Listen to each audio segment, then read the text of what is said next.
The United Nations Security Council plans to hold an emergency session on the Libyan crisis. Meanwhile, the Egyptian president is calling for a UN-based coalition to fight Islamic extremists in the country.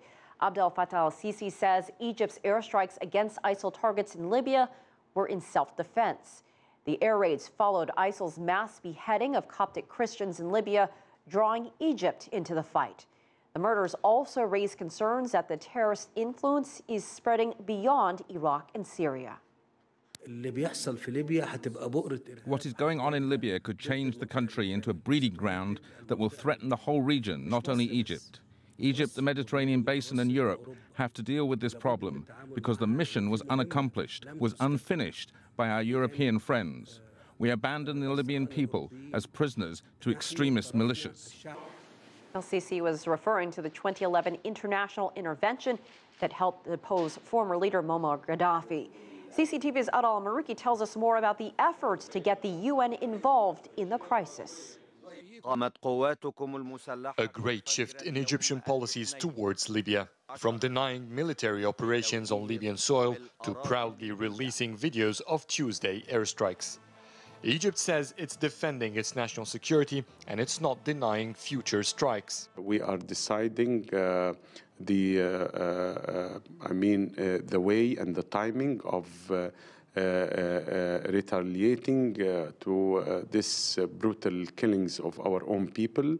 So it's of course up to the political leadership and the military to decide. And again, this is in full implementation of the UN Charter. The Egyptian foreign minister flew immediately to New York after the strikes. With Jordan's cooperation, Egypt managed to get the Security Council to convene for an urgent meeting on Thursday. But the Council might not be very helpful, with a possible US veto. The Pentagon has criticized the Egyptian airstrikes. It says it doesn't want more violence in Libya. Egypt believes that striking the Islamic State in Syria, Iraq, but not in Libya is double standard. We are very upset on that because, specifically with regard to the international coalition against Daesh, against this terrorist group called Daesh, we are a member state of this coalition, and we are waiting for more material and political support from this coalition, and also to refrain from applying double standard and selectivity. Further attacks would strain the troubled Egyptian economy. The country has entered a state of high alert after the attacks.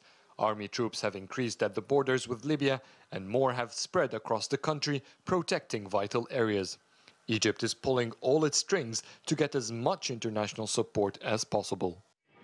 With its strikes on militants in Libya, Egypt has started a political campaign trying to convince the international community that the threat of ISIS in Libya is as grave as it is in Iraq and Syria, and it's only requesting the world to take equal measures.